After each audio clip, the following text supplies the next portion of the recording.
Amores desordenados conduzem à destruição, a nossa e a do nosso próximo.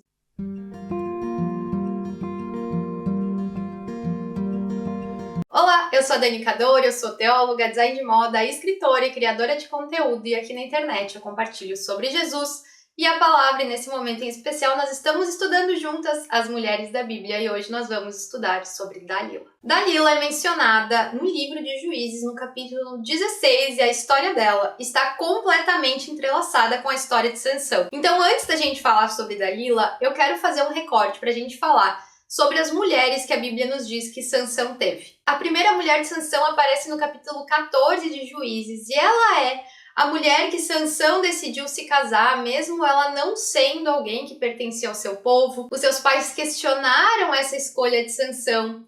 E no dia do casamento de Sansão com essa mulher, ele faz uma adivinhação, um jogo com alguns homens daquele povo. E ele fala que quem acertasse essa charada que ele faz ganharia 30 vestes de linho e 30 mudas de roupa. Então os homens daquela região não conseguiam descobrir a charada, eles ameaçam a esposa de Sansão, a primeira esposa de Sansão e o pai dela. Ela teme por isso e ela acaba perguntando para Sansão a resposta dessa charada, ela conta para aqueles homens e como consequência, obviamente, eles adivinham a charada de Sansão, que se ira, mata 30 homens e deixa sua mulher. Em um determinado momento, ele volta para aquela região, para perto da sua mulher, e descobre que ela foi dada em casamento. Como consequência, ele coloca fogo no campo dos filisteus. E como uma forma de vingança, os filisteus matam aquela que era sua mulher e o pai dela. Esse foi o resumo da primeira mulher que Sansão foi casado. Mas a palavra nos diz, lá no capítulo 16, que Sansão dormiu com uma prostituta, ele passou a noite com ela, quando era meia-noite ele foi embora daquele local, saiu da cidade. E depois de estar com a prostituta, é então que ele se apaixona por Dalila, que é a personagem que a gente vai estudar hoje. Mas por que eu quis falar sobre essas 3 mulheres de Sansão?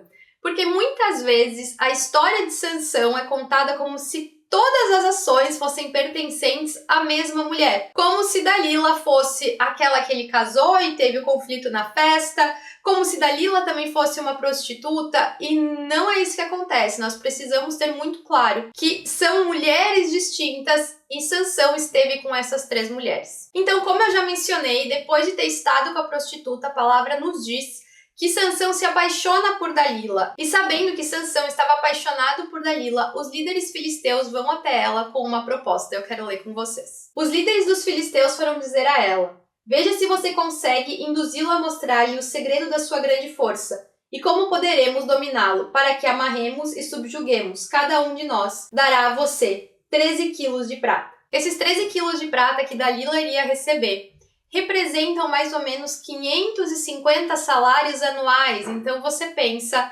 no montante que seria essa quantidade. De fato, os líderes filisteus queriam acabar com a vida de Sansão e ofereceram uma quantidade exorbitante para aquela mulher. Era uma quantidade enorme de dinheiro. E aqui nós também podemos pensar tudo que Dalila iria receber para acabar com a vida de Sansão e o que Judas iria receber para acabar com a vida de Jesus, uma proporção infinitamente inferior. Como isso nos mostra que olhos humanos não conseguem mensurar aquilo que de fato tem extremo valor e preciosidade. Mas seguindo na nossa história, Dalila se encanta por essa oferta, por esse montante de dinheiro. E então começa a perguntar para Sansão, contar para ela qual era o segredo da força dele. E ele a engana, ele não fala de fato qual era o segredo. E quando ela chama os filisteus, eles percebem que então Sansão continuava com a sua força e que era impossível prender ele. Novamente, Dalila então pergunta para Sansão, que a engana novamente e não conta a verdade para ela, e isso se repete até o momento em que Dalila fala para Sansão: como você diz que me ama se você está me enganando e não está contando a verdade? E o texto nos diz que Dalila continuava insistindo e importunando Sansão a ponto que ele chegou quase à morte. Então nós podemos imaginar o nível de importunação que Dalila fez para conseguir obter a resposta que ela queria de Sansão. Um recorte aqui: o que de fato tiraria as forças de Sansão é se ele tivesse o seu cabelo raspado. Se você viu a aula anterior, você vai recordar que ele era nazireu, então ele não poderia nunca ter o seu cabelo raspado. E era exatamente isso que iria enfraquecer ele. E diante de tanta importunação, chega um ponto em que Dalila questiona Sansão: novamente de onde vinha a força dele, como ele poderia ser subjugado, e ele acaba contando para ela. Nesse momento ela percebe, eu acredito que ela era uma mulher com muita astúcia, que ele falou a verdade. Então ela chama os filisteus e faz ele dormir em seu colo. Essa expressão que ela faz ele dormir em seu colo, ela me assombra um pouco no texto, porque dormir é o maior ato de vulnerabilidade que a gente pode ter. Se você nunca pensou sobre isso, essa é a hora de pensar.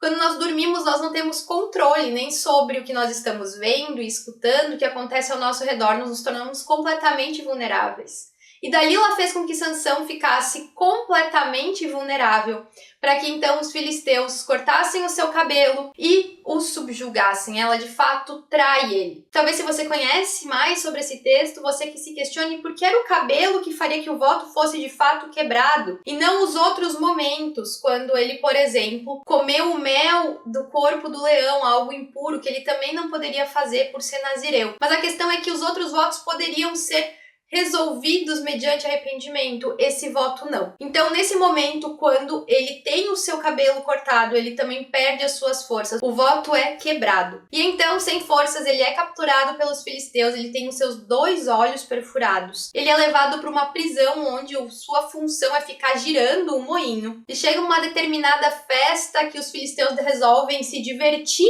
às custas de Sansão, e eles estão num templo repleto de pessoas e Sansão é levado até lá. E nesse momento da história, que também é o final da história de Sansão, ele pede para a pessoa que estava guiando colocar as mãos dele no pilar do templo para que ele pudesse se orientar. E ele clama a última vez para o Senhor para que ele pudesse se vingar dos filisteus. Nesse momento, então, Sansão força as 2 colunas e ele, com as suas mãos, derruba o templo, matando todas as pessoas que lá estavam. A Bíblia nos diz que naquele momento ele matou mais pessoas do que ao longo de toda a sua vida. Então ele se vingou daquilo que os filisteus fizeram com ele. E Dalila? O que aconteceu com Dalila? Nós não sabemos. Nós não sabemos se de fato ela recebeu esse dinheiro ou não, o que aconteceu. Mas o que nós sabemos é que ela traiu o homem que amava ela. Em nenhum momento o texto nos diz que ela amava ele. Como fica muito claro que não, a ponto dela amar mais o dinheiro que ela receberia em troca de entregar aquele homem que confiou nela, se fez vulnerável perante ela. E essa história pode nos ensinar algumas coisas. A primeira delas é que Dalila não foi a única culpada. Vamos fazer um adendo aqui, calma. Dalila não é um exemplo em nada. Eu não posso em nenhum momento dessa história falar que você deve observar algo de bom que Dalila fez. Talvez a perseverança dela, se fosse uma perseverança voltada para o bem, mas de maneira geral ela não é uma mulher que deve servir de exemplo para nós do que fazer, mas do que não fazer.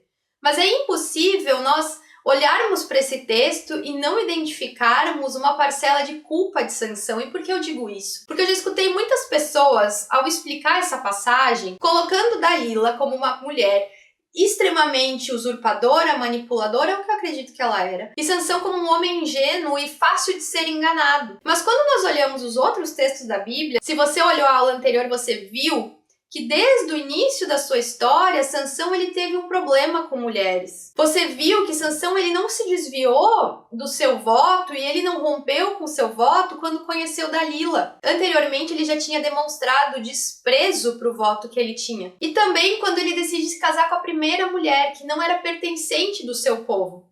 Continuando, antes de conhecer Dalila, ele esteve com uma prostituta, algo que ele de maneira nenhuma deveria fazer. Então, Sansão, ele já era um homem que estava trilhando um caminho de decadência moral. Não foi Dalila que induziu Sansão ao pecado, Sansão já estava pecando. Portanto, que Dalila traiu Sansão de maneira extremamente sem escrúpulos, fazendo ele ficar vulnerável, isso todos nós sabemos. Mas nós precisamos nos recordar que Sansão traiu o Senhor. E pior do que trair alguém humano é trair o próprio Deus. E com isso eu quero te recordar a quando você lê a Bíblia e observar a história, não ficar olhando as pessoas o tempo inteiro, eu já falei sobre isso antes, como mocinho ou vilão, porque isso vai fazer com que você não consiga ver importantes lampejos da história. É muito fácil nós colocarmos Dalila como vilã e Sansão como um mocinho, mas a verdade é que ambos erraram e Sansão teve um caminho de erros ao longo da sua vida. E um ponto que vale a pena ser destacado aqui é que Sansão, ele percebeu que Dalila iria entregar ele. Ele viu o plano de Dalila. Não era algo escondido. Era claro e óbvio. e cristalino que quando ele falasse a verdade para Dalila, ele seria atacado pelos filisteus, porque ela já tinha feito isso antes. Então ele foi imprudente, insensato, tolo em continuar com ela. E aqui também vai um aviso para nós do erro de Sansão, para que a gente não cometa esse erro, que nós não fechemos os nossos olhos para as circunstâncias e para as pessoas e para os erros das pessoas, fingindo que coisas não vão se repetir. Nós precisamos sim confiar nos outros, amar as pessoas, mas nós não devemos viver como pessoas tolas e insensatas. Nós temos que ter o discernimento em quem nós confiamos ou não. E Sansão, no momento que ele confia numa pessoa que já viu entregado antes, não somente uma vez, ele age como alguém tolo e não como alguém sábio. O segundo ponto que essa história nos leva a refletir é o que nós fizemos com o amor do outro. O texto destaca que Sansão amou Dalila. Ele de fato a amava. E o que ela fez com esse amor? Ela o traiu, ela o enganou. Ela usou o amor de Sansão para o seu bem, para o que lhe convinha. Porque certamente, se Sansão não amasse Dalila, ele teria ido embora. O texto também mostra o contraste. Quando ele esteve com a prostituta, ele foi embora antes da meia-noite. Com Dalila, ele permaneceu mesmo ela o importunando até que ele desejasse a morte. Então, o que fez ele permanecer com Dalila? Ele amar ela. E o que Dalila fez com esse amor? Ela usou esse amor para o seu benefício, para conseguir aquele montante de dinheiro que ela desejava. E isso nos serve de alerta por quê? Em proporções distintas, nós também podemos viver usando o amor que os outros têm por nós, de maneira egoísta, manipuladora e egocêntrica. É muito comum nós vermos jovens nas igrejas, por exemplo, nutrindo o amor das outras pessoas, isso tanto homens como mulheres, que nutrem o amor que o outro sente por eles, para que tenham algo em benefício próprio, mesmo não tendo intenção nenhuma de estar com o outro, mas porque aquilo lhe convém, ou até em casamentos, quando o amor do outro é usado para que nós consigamos aquilo que nós queremos de maneira manipuladora. Quando nós usamos o amor dos nossos filhos, não para que eles vivam em obediência ao Senhor e autonomia, mas para que eles vivam como uma extensão nossa, fazendo todas as nossas vontades. Então nós precisamos cuidar com a maneira que nós lidamos, reagimos ao amor do outro. Porque muito facilmente nós como pecadores, e ninguém está livre de andar nesse caminho, podemos pegar sentimentos bons que as pessoas possuem por nós e usar de maneira manipuladora e egoísta a nosso favor. E é importante que nós estejamos atentos, porque quanto mais nós nos colocamos no lugar de eu nunca faria isso, mais chance nós temos de exatamente estar fazendo isso, porque nós não paramos e ponderamos. Então, se você nunca ponderou a maneira que você age, lida com o amor que as pessoas sentem por você, o que você faz com o amor que o outro lhe entrega, esse é o momento. E o terceiro ponto é o que nos controla. Nós vemos claramente nessa história que os dois personagens que têm destaque aqui são controlados por coisas distintas. Sansão foi controlado pelo amor que sentia por Dalila. Dalila foi controlada pelo amor que sentia ao dinheiro. Sansão permaneceu, se moveu, contou a verdade porque amava Dalila. Dalila enganou Sansão, importunou ele, o entregou, o traiu pelo amor que ela sentia ao dinheiro. Aquilo que nós amamos, aquilo que está no centro da nossa vida, é aquilo que vai guiar a maneira que nós agimos nessa terra. Nós não podemos nos enganar diante disso. Aquilo que nós amamos, em primeiro lugar, é o que vai nos governar. Se você ama ao Senhor em primeiro lugar, é isso que vai governar a sua vida. É isso que vai governar suas escolhas, as suas decisões, como você usa seu tempo, como você lida com as pessoas, todas as áreas da sua vida. Se você ama o dinheiro, é o dinheiro que vai lhe governar. Você vai negociar a sua família para ter mais dinheiro, você vai negociar o seu relacionamento com Deus, o seu cuidado com o seu corpo. Se você ama alguém mais do que você ama Deus, você vai negociar princípios bíblicos de relacionamento, você vai negociar aquilo que a Bíblia condena, você vai viver em função da pessoa. Vai ser ela o que governa os seus dias e não o Senhor. Então aquilo que nós amamos é aquilo que nos governa. E nessa história nós vemos duas pessoas que foram governadas por coisas que elas amavam mais do que amavam ao Senhor. As nossas ações, elas sempre vão ser guiadas por aquilo que nós amamos. E quando nós amamos qualquer outra coisa mais do que nós amamos ao Senhor, nós vamos caminhar pela destruição, a nossa destruição e a destruição do outro. Dalila causou a destruição de Sansão. Sansão causou a própria destruição. Então pare e se questione se talvez você não está amando algo mais do que o Senhor. Seu trabalho, dinheiro, seu marido, sua aparência, infinitas coisas. Porque é exatamente esse amor desordenado que vai te levar à destruição e à destruição das pessoas que estão perto de você. Por outro lado, quando nós temos amores ordenados, onde o Senhor é nossa prioridade, nós vivemos uma ordem de amor condizente com a Bíblia, a nossa vida frutifica e ela se desenvolve em ordem. Então nós precisamos de fato observar o que os nossos amores estão nos levando a viver, como eles estão nos levando a agir.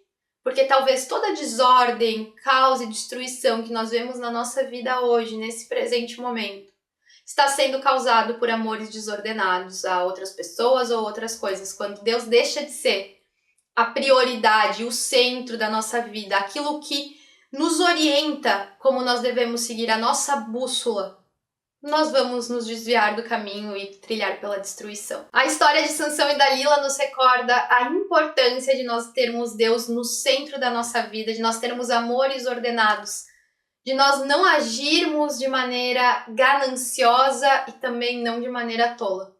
Essa história nos ensina muitas coisas, mas basicamente o que nós não devemos fazer. E essa foi a nossa aula de hoje. Se você viu até aqui, não deixa de deixar o seu like, curtir, comentar, compartilhar, se inscrever no canal. Muita gente vem e não se inscreve. E eu te encontro aqui no próximo vídeo. Tchau!